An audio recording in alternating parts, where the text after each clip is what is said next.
Hi guys, welcome to SS media.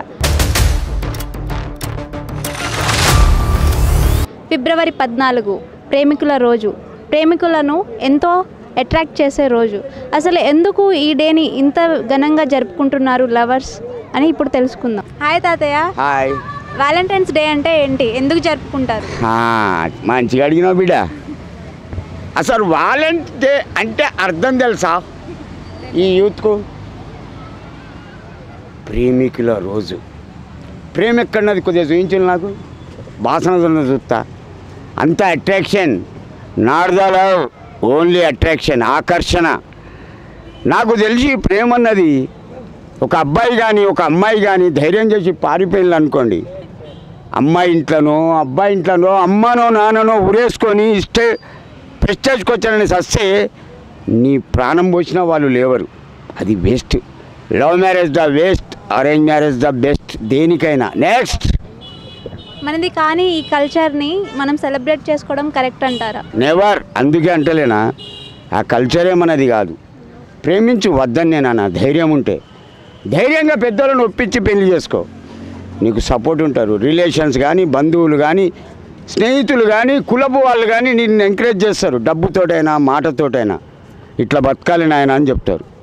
ఆడపిల్లకు కూడా నచ్చ చెప్తారు. ఇట్లా ఉండాలమ్మా ఆడపిల్ల అంటే, ఇంటి పని ఒంటి పని, అత్తమామలకు విలువ, ఆడపిల్లలు ఉంటే వాళ్ళకు విలువ, ఆడబిడ్డ ఉంటే నీ తల్లిదండ్రులు చూసినట్టు వీళ్ళని చూడు. నెక్స్ట్, మీ దృష్టిలో ప్రేమ పెళ్ళిళ్ళ కంటే అరేంజ్ మ్యారేజ్ బెటర్ అంటారా? బెస్ట్.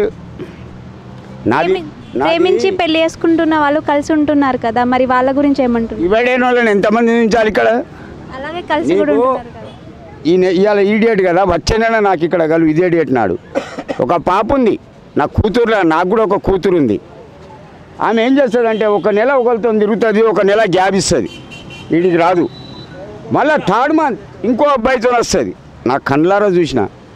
ఎందుకమ్మా? అది ఒక అట్రాక్షన్, టైంపాస్. ఆడపిల్ల కానీ అబ్బాయి కానీ పరువుగా బతకడం నేర్వాలి, పరువుగా ఉండాలమ్మా. అమ్మ నాన్నలు ఆలోచించుకోవాలి నా వెనక వాళ్ళు ఉన్నారని. నెక్స్ట్, నాది లవ్ మ్యారేజ్ 1989.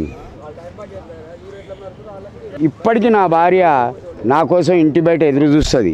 అది లవ్ అంటే. నా మీది కపాలం బలిగింది. పొద్దున్నుంచే అన్నం తినలే. ఏం తిన్నా? చాయ్, 2 బిస్కెట్లు తినున్నా అంతే. దేవత అమ్మ. She is the nice lady, my wife. దేవత. 4 పిల్లలు, అందరూ పెళ్ళి అయిపోయినాయి. గిద్దెమ్మని ఎన్నడూ నన్ను అడగల. తెచ్చింది, తొడిగింది, పెట్టింది, తిన్నది. అవసరం అనుకుంటే చెట్టు కింద ఉపాసం ఉన్నది. అంత మంచి అమాయకురాలమ్మ. ఆమె జ్ఞాపకం వస్తే ఏడుపు వస్తుంది బిడ్డ. ప్రేమ పెళ్ళిళ్ళు చేసుకొని కలిసి ఉండాలి అంటే మీరు ఇచ్చే ఏమైనా టిప్స్ ఉన్నాయా? నెవర్. వీళ్ళు పాటించరు. నేను ఏదైనా సలహా ఇచ్చినా వీళ్ళు పాటించరు. నేను అంటున్నా కదా, అది ఒక ఆకర్షణ. హాయ్ సాయి, ఆకర్షణ. Waste. Love is the waste baby, arrange marriage the best.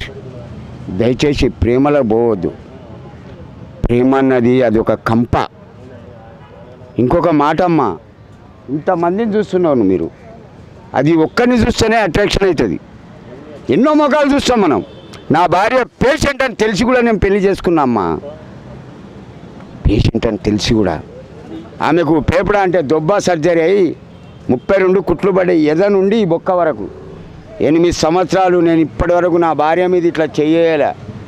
Doctor ఒక్కటే చెప్పిండు, నీ భార్య బతకాలి, నీ కళ్ళ ముంగట ఉండాలంటే ఆమె నువ్వు బలవంత పెట్ట దేవిషయం అన్నాడు. That's it. ఆ డాక్టర్ నాకు దేవుని లెక్క సలహా ఇచ్చిండు.